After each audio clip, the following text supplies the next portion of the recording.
Hello students, this is a video of class 7 English SST book Civics Social and Political Life। ठीक है, ये class 7 के SST की book है, social and political life civics की book है।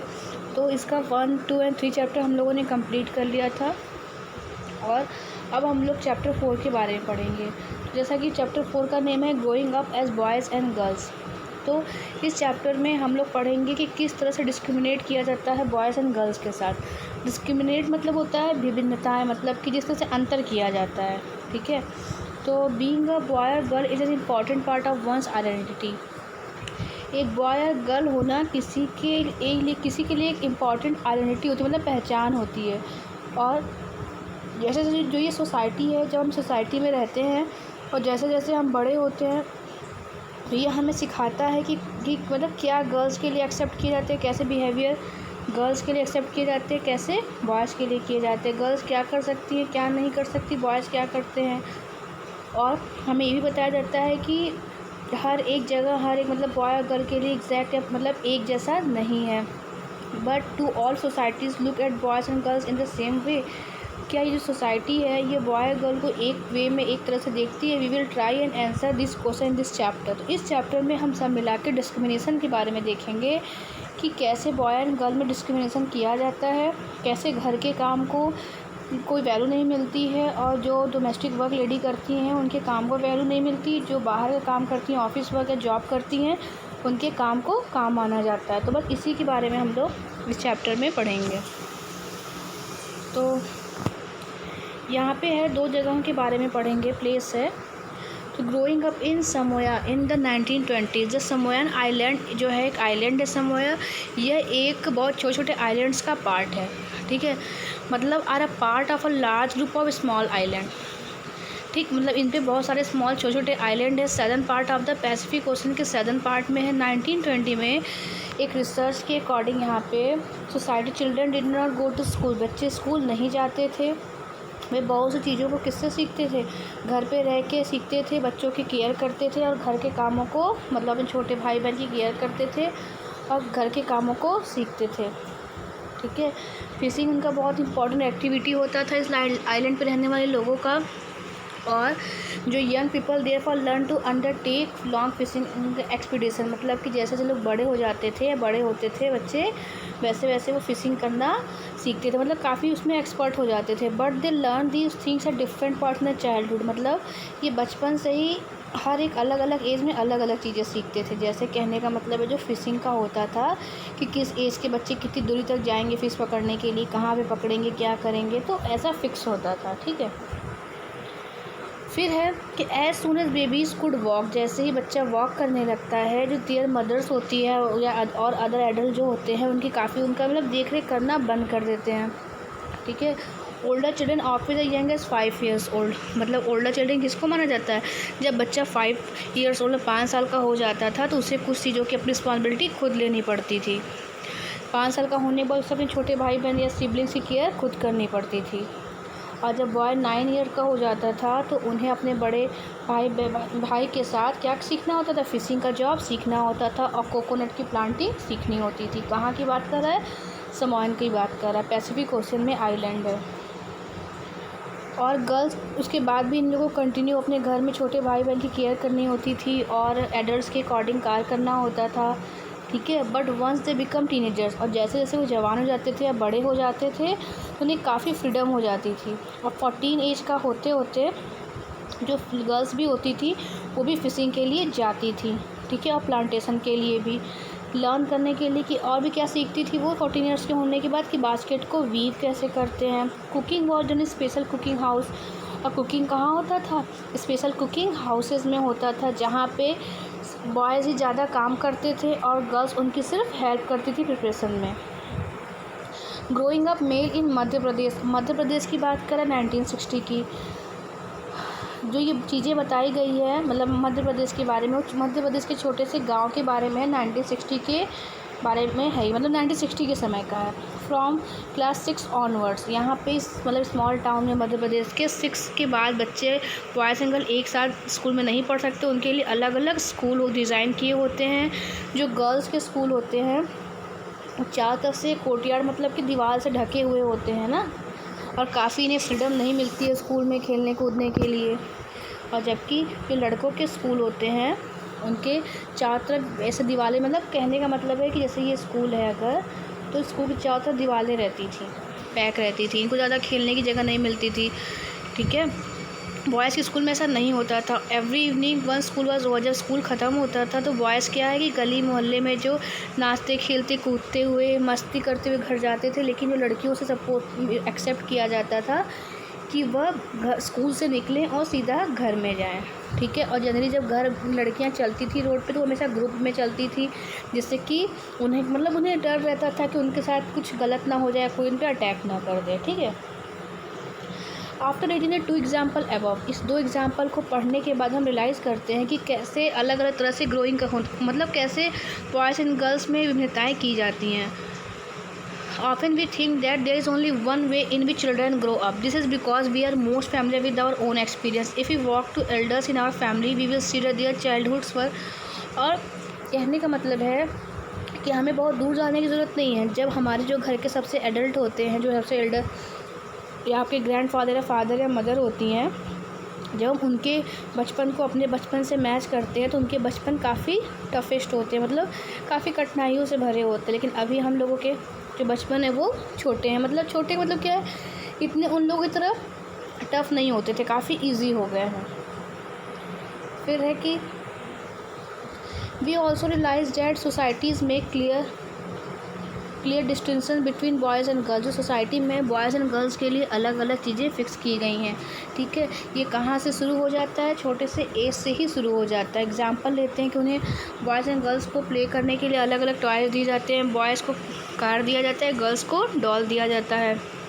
ठीक है, जबकि दोनों टॉय से खेलना अलग इंजॉय देता है, लेकिन फिर भी दोनों को अलग अलग दिया जाता है। ये शुरू से ही बच्चों को बता दिया जाता है कि उनके फ्यूचर जो हैं वो अलग अलग हैं। ठीक है, कैसे जब वो आदमी और औरत बन जाएंगे तो उनकी लाइफ, उनकी फ्यूचर अलग हो जाएगी।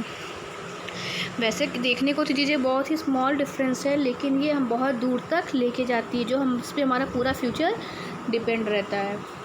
ठीक है, इवन हमें ये भी बताया जाता है कि how girls need to walk softly, मतलब उन्हें कैसे बात करना चाहिए, कैसे कपड़े पहनना चाहिए, कैसे गेम खेलना चाहिए। ठीक है, इस तरह से these are way to telling children that they have a specific role to play when they grow up to be man and women. और उन्हें ये भी सिखाया जाता है कि जैसे जैसे वो बड़े होकर आदमी और औरत बनते हैं तो उनके काम भी अलग अलग हो जाते हैं। Later in life this affect the subject we can study और the careers we can choose. ठीक है, उसके बाद जैसे जैसे हम बड़े होने लगते हैं यही सब्जेक्ट हमारे पढ़ाई के और कैरियर पे भी इफ़ेक्ट डालता है। In most societies including our own the roles men and women play और the work they do are not valued equally. हमारी सोसाइटी में आदमी और औरत के काम को इक्वल समानताएँ या रिस्पेक्ट नहीं मिलता है। मैन एंड वीमेन को सेम स्टेटस नहीं होता है। इसके आगे एक स्टोरी है, उसमें पढ़ते हैं। ठीक है, ये देखिए,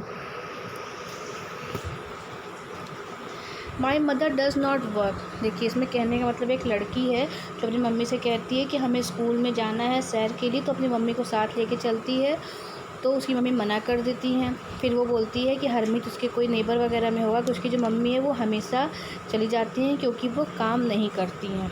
ठीक है, तो इस लड़की की मम्मी समझाती हैं कि तुमने किसने कहा कि वो काम नहीं करती, वो सुबह 5 बजे से उठ के घर का सारा काम करती हैं। तो उनकी बेटी कहती है कि नहीं, ये रियल काम थोड़ी होता है। मतलब उसके कहने का मतलब होता है कि जो लेडी घर में काम करती हैं वो रियल काम नहीं होता है। रियल काम कौन सा होता है, जब वो जॉब करती हैं। उसके बाद क्या है कि देखिए, एक घर है यहाँ पे जहाँ पे सब लोग बैठे होते हैं, तो उसकी मदर भी जाती है उस बच्चे की। वो बोलती हैं कि मेरी बेटी को लगता है कि जो घर का काम होता है, हाउस वाइफ बन के काम करना, वह कोई काम नहीं होता, उसकी कोई वैल्यू नहीं होती। ठीक है, तो फिर वो बताती हैं कि अगर इसको ऐसा दिखाने के समझाने के लिए ऐसा करिए कि एक दिन आप सारे कामों से छुट्टी ले लीजिए। तो उसकी मम्मी कहती है कि हाँ, अच्छा आइडिया है, मैं एक दिन के लिए स्ट्राइक पे चली जाऊँगी, फिर समझ में आएगा कि हाँ कौन कितना काम करता है। ठीक है, फिर व्हाट फन, फिर बच्चे बहुत खुश हो जाते हैं उस घर में ना, कि देखो कल से हमें पापा के साथ काम करना होगा और हम बहुत मस्ती करेंगे।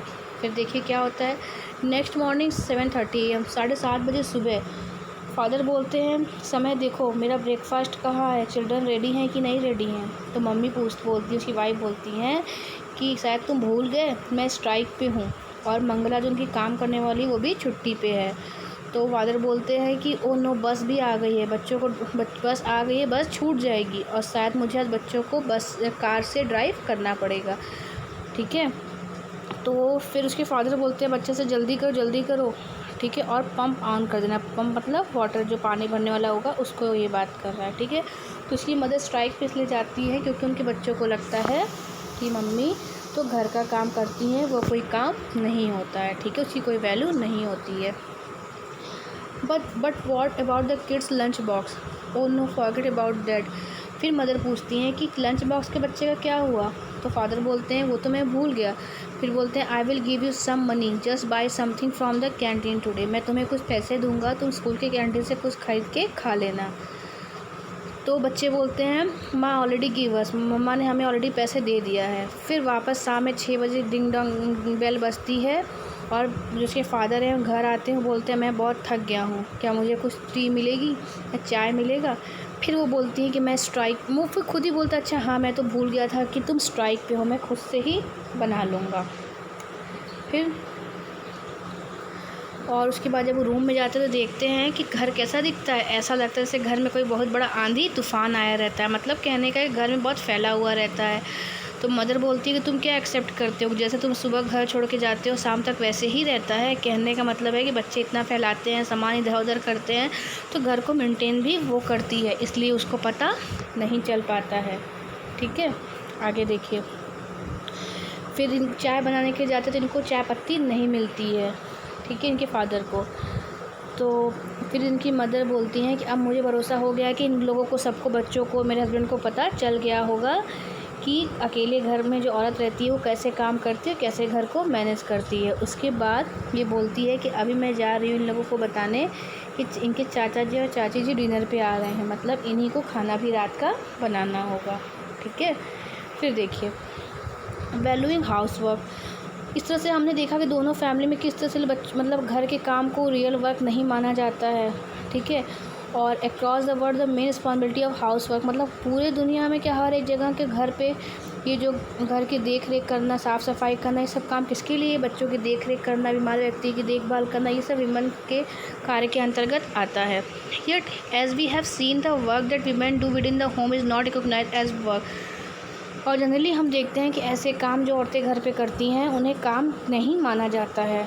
ठीक है, it is also assume that this is something that comes naturally to women, मतलब ऐसा समझा जाता है कि औरतें इस काम के लिए ही बनी हैं। If therefore does not have to be paid for, इसीलिए इनको इस काम के पैसे भी नहीं मिलते और सोसाइटी जो इस काम को डिसवैल्यू करती है। आगे देखिए, यहाँ पे है एक डोमेस्टिक वर्कर की लाइफ के बारे में बताया गया है कि एक औरत है, ठीक है, वह दिल्ली में किसी घर में काम करती है। ठीक है, तो यहाँ देखिए जो मंगला के बारे में बताया गया है वो जसप्रीत के घर की वो होती जो कहती है कि मंगला छुट्टी पे। तो यहाँ पे एक लेडी के बारे में बताया गया है जो दिल्ली के किसी सोसाइटी में काम करती है। उनका जो घर है वो 3 स्टोरीज बिल्डिंग, मतलब 3 मंजिला घर है, वहाँ पे वो काम करती है। सुबह 5 बजे उसकी सुबह हो जाती है और उसकी दिन ख़त्म कब होता है, रात में 12 बजे होता है।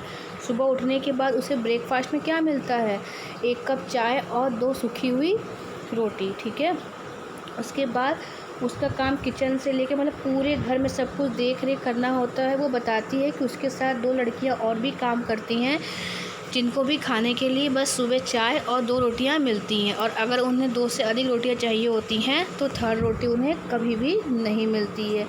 शाम के समय जब वो खाना बनाती हैं तो दोनों लड़कियों के साथ वो खाती है। काम वाली अपने बारे में बता रही है, तो जो 2 लड़कियां होती है उससे एक्स्ट्रा रोटी की डिमांड करती हैं। तो ये क्या करती है, ये काम वाली ये सीक्रेटली उनको रोटी एक्स्ट्रा दे देती है और अपने लिए भी कुछ एक्स्ट्रा बना लेती है, क्योंकि दिन भर सुबह जो एक बार खाई रहेगी 2 रोटी और चाय, उसके बाद जब शाम को खाना मिलता है उसे काफ़ी भूख लगी होती है, दिन भर काम करके वह थक जाती है। ठीक है, और ये भी बताती है कि उसे घर में चप्पल पहन के आना अलाउ नहीं होता है। ठंड के दिन वो बिना चप्पलों के रहती है। उसके पैर में क्या हो जाता है, स्वेलिंग आ जाती है। ठीक है, काफ़ी उसके पैर में पेन होने लगता है ठंड से, लेकिन वो अपने मेम साहब से जो उनके घर की मालकिन होती है उससे काफ़ी डरती है, लेकिन उससे गुस्सा भी बहुत रहती है। मतलब उसका कहने का मतलब है, क्या हम लोग इंसान नहीं हैं? क्या हम लोग दिन भर काम नहीं करते? क्या हमें थोड़ी भी रिस्पेक्ट नहीं मिल सकती है? और यहाँ बता रहा है कि जनरली हम जो हाउस वर्क होता है उसको मतलब डिफरेंट टास्क मानते हैं, और बहुत जो घर का काम होता है वहाँ पे भी बहुत सारा हैवी फिजिकल वर्क होता है। रूरल एंड अर्बन एरिया में विमेन जो गर्ल्स होते हैं वे क्या करते हैं, पानी भरने के लिए बहुत दूर तक जाते हैं। रूरल एरियाज़ में जो औरतें और लड़कियाँ होती हैं हैवी कैरी करती हैं सिर पे क्या, हेड लोड्स ऑफ फायरवुड, मतलब जो लकड़ी को उठा के ले जाती हैं आती हैं, ठीक है।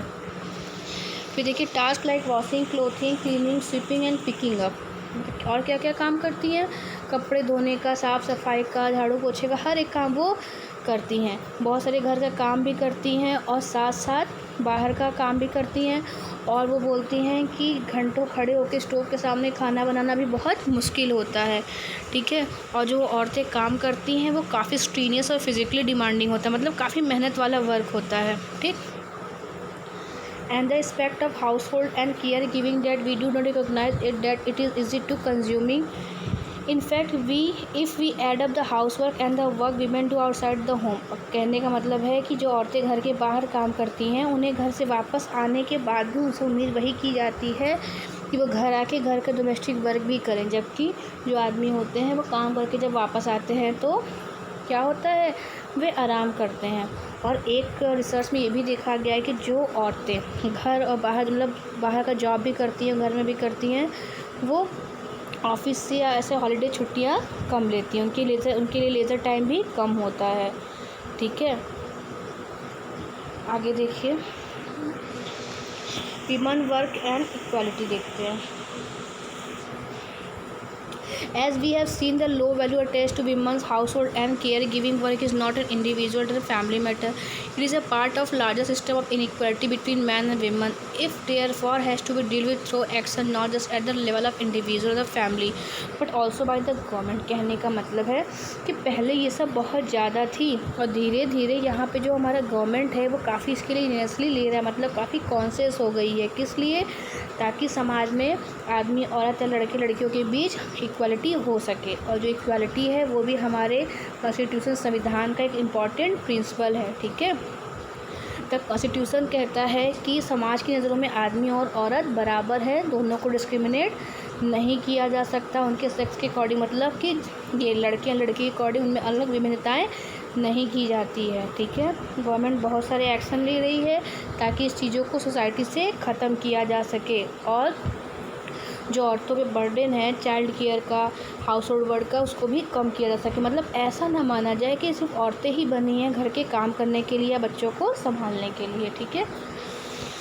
आगे है कि this naturally has an impact whether girls and attend school, और इसीलिए इसका इम्पैक्ट है कि अब गांव में औरतें लड़कियां भी स्कूल जाने लगी हैं, ठीक है। और औरतें भी जो है वो घर का काम के साथ बाहर का भी काम करने लगी हैं, मतलब कि जॉब वगैरह करने लगी हैं, ठीक।